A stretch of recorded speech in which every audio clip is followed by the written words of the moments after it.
for the people who actually look at copy, I thought today, I've looked at copy and we've built our business around this, and I have a list of copy errors. And I just want to go through those. And they're going to sound like so basic that you're going to say, well, who doesn't know this? But I can tell you this. Most of the copy I look at has one or more of these errors in it. It doesn't matter. So if you're a publisher, if you're a marketer, at some point you're going to look at copy and you have to decide whether this is any good or not. So how are you going to do that? So let me just go through. I'm going to go through some of these. Oh, wait, before I move on, I have one other point. How many people are responsible for creating products in this room? Okay. So when you're creating the product, are you doing the promotion at the same time? How many people are? Raise your hand. Okay, some are. So this is just a message. When we create products, we create the promotion at the same time. You cannot separate these things. They are one and the same. The product is the promotion is the product. So when you have your guru, you have your editors, you have whoever it is, you have to do this together. Your copywriter is going to say, hey, wouldn't it be great if I had X, Y, or Z? We sit there and say, go create it. Wouldn't it be great if I had this premium? Good, we're going to go create it. And it makes an enormous difference. If you're trying to create a product and you say, I want to get the experience in this, then you're creating the experience and what you're going to deliver at the same time. So very, very important to do that, if you're not already. Or if you are, that's great. So if I have to go through and I say, what are the biggest mistakes in copy? The first thing I would say is, and if you're out there already, this may sound a little shocking, don't read a lot of other promotions. How many people read promotion after promotion that comes out, right?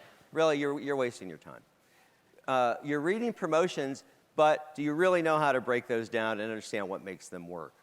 Most people don't.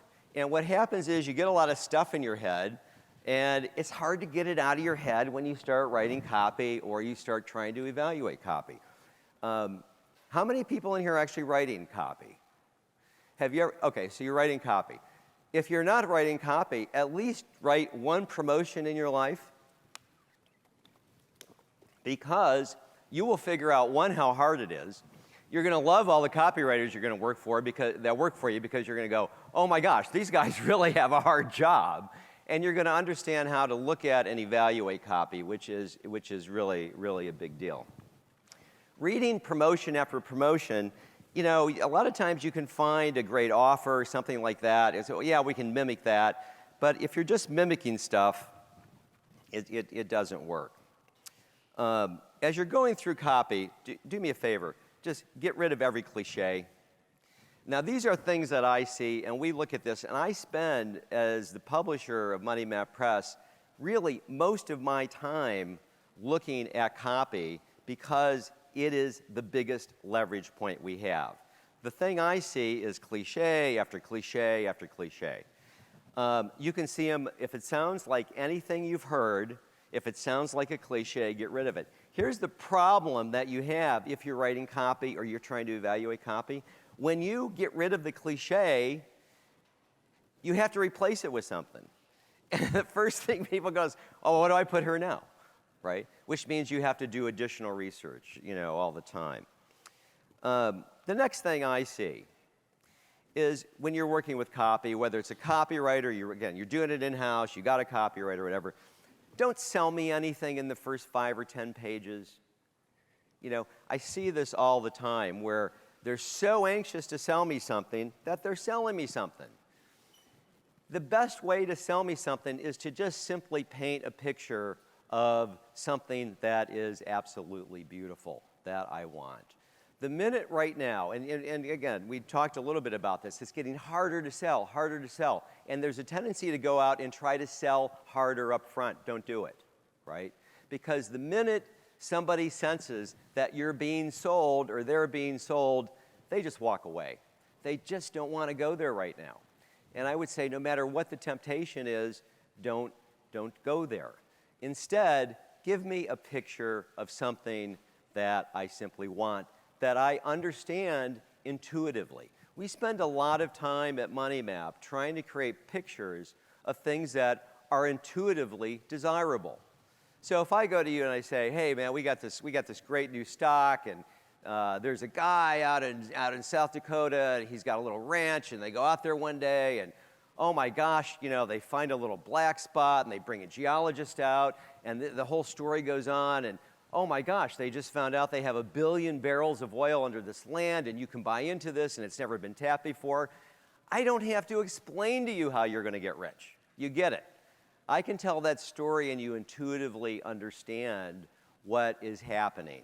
I want it. It's something desirable. It's the Beverly Hillbillies story. And let me tell you, the Beverly Hillbillies to this day sells a lot of product for Money Map Press. I'm just saying. It actually really works. It does. So, but don't sell me anything right up front. The next thing I see, which is a really, really big mistake when you're trying to write packages, or in your case, you're hiring a copywriter and you're trying to evaluate copy, and maybe you just think, I'm just going to read it, the copywriter knows what they're doing, and I'm going to read it, I'm thinking, this is really good, it's fine, my God. The thing many, many people do is they start out by telling me something I already know. Boy, the markets are really tough. You probably lost a lot of money in December. Don't write this stuff. And if you go back a few years, even if you go back to 2007, 2008, you would see this over and over. Oh, it's really tough. Oh, maybe in trading, you too have this problem in your trading, on and on. They already know that. And the one thing I want you to know in copy is you have about a nanosecond to lose somebody. And once you tell them something they already know, there's no need to do that. And this is the way I look at it. If that wall over there is painted yellow, and I want to make a big mark on that wall, what would you put on it? I'd put a big purple mark. It's the complementary color of yellow. When I talk about copy, I say, you don't have to paint the wall. It's already painted. I have to put a mark on that wall that's going to show up. You don't have to paint the wall. People know what they need. They may not know what they need. That's different. But they already have their own frustrations. They know where they're at. You have to find something to say that puts a mark on a wall that already exists. But you don't have to go back and paint the wall. Like, they already know what they know. They already know what they're deficient in. You don't have to tell people they don't have enough money. They know that. You don't have to tell them they're going to retire and don't have enough money. You don't have to tell them that they're going to run out of money. They already know that. It's just about putting something in front of them that they can relate to. If you're not excited about something and you read it, don't write it. Just get rid of it, dump it, pay a kill fee, do whatever you have to do. It may or may not be able to be fixed. If you're not passionate about finance and making money, the writer is not passionate about it, if they don't love it, if they don't understand it, move on. Because if they don't get it, the reader's never going to get it, and there's no way that you're ever going to make this very appealing in any kind of way. This is another little tip of mine. How many people have heard the maxim, you need to create urgency right up front? Has anybody? Urgency. Well, throw that out the window. It never works.